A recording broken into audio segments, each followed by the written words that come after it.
Hi friends, welcome to Lakshmi Ammu timeline. எல்லாரும் எப்படி இருக்கீங்க? நல்லா இருக்கீங்களா? நான் நல்லா இருக்கேன். இன்னைக்கு கீ ரைஸ் செய்யலாம்னு நினைச்சேன். ஆனா வெஜிடபிள் பிரியாணி செஞ்சுட்டேன். எப்படி செய்யறது வாங்க வீடியோக்குள்ள போய் பார்க்கலாம். அடுப்பை பற்ற வச்சு குக்கரை வச்சிருக்கேன். அதில் 2 கரண்டி எண்ணெயும் ஊற்றிக்கலாம். 2 கரண்டி நெய்யும் சேர்த்து ஊற்றிக்கலாம். எண்ணெயும் நெய்யும் நல்லா காஞ்சதுமே பிரிஞ்சி இலை 2 போட்டுக்கலாம். கூடவே நட்சத்திர பூ 1, பட்டை கிராம்பு 2 போட்டுக்கலாம். அடுத்தது மராத்தி முக்கு 2 போட்டுக்கலாம். ஏலக்காய் 2, சோம்பு 1 ஸ்பூன் சேர்த்து போட்டுக்கலாம். இது ரவுண்டாக கட் பண்ணி வச்சுருக்கேன். அது 1 போட்டு ஃப்ரை பண்ணிக்கலாம். வெஜிடபிள் ரைஸ்க்கு வந்து ரொம்ப ஃப்ரை பண்ணக்கூடாது, மீடியமாக தான் ஃப்ரை பண்ணணும். மீடியமாக ஃப்ரை பண்ணால் தான் அந்த ஃப்ளேவர் கொடுக்கும், அந்த ஸ்ட்ரக்சர் வரும். அடுத்தது நம்ம பச்சை மிளகாயை 2 மிளகாய் போட்டுக்கலாம்.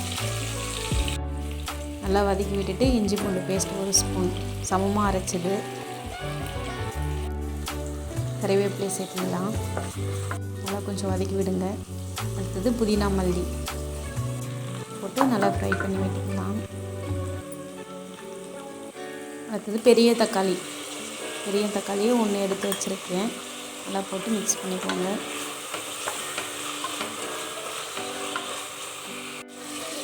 தேவையான அளவு உப்பு போட்டு நல்லா கலந்துக்கலாம். பாருங்கள், காய் நல்லா கட் பண்ணி வச்சதுக்கெல்லாம் கொட்டிக்கலாம். தேவையான அளவு தனி மிளகாய் பொடி 1 spoon, biryani masala 1 spoon, 100 gram தயிர் எல்லாத்தையும் சேர்த்து நல்லா அடி பிடிக்காத மாதிரி நல்லா கலரி விட்டுக்கலாம். அது கூடவே கரம் மசாலா 1 ஸ்பூன் போட்டுக்கலாம்.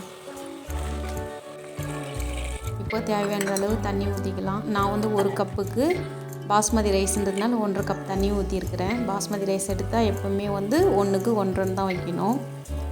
அதுக்கு முன்னாடி பாஸ்மதி ரைஸை கழுவி நல்லா ஒரு அரை மணி நேரம் ஊற வச்சுக்கோங்க. நான் அப்படியே தான் ஊற வச்சுருக்கேன். அப்போ தான் வந்து சாப்பாடு வந்து நல்லாயிருக்கும்.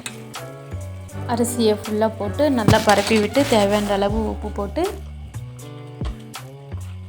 அது மேலே கொஞ்சம் கொத்தமல்லி, கறிவேப்பிலை, புதினா எல்லாம் நல்லா தூவி விட்டு நல்லா இப்போ மூடி வச்சிடலாம். நல்லா மூடி வச்சதுமே 2 விசில், அதிகபட்சம் 2 விசில் வந்தாவே நல்லா சூப்பராக இருக்கும். பாருங்கள், நல்லா விசில் வந்துடுச்சு. வாங்க இப்போ எப்படி இருக்குதுன்னு பார்க்கலாம். அந்த பார்த்தீங்களா, ஒரு சூப்பரான ஒரு வெஜிடபிள் ரைஸ் ரெடி ஆகிடுச்சு. நீங்களும் உங்கள் வீட்டில் இதே மாதிரி ட்ரை பண்ணி பாருங்கள். இந்த வீடியோஸ் பிடிச்சிருந்தா லைக், கமெண்ட் பண்ணுங்கள், ஷேர் பண்ணுங்கள். மறக்காமல் என் சேனலை சப்ஸ்கிரைப் பண்ணுங்கள்.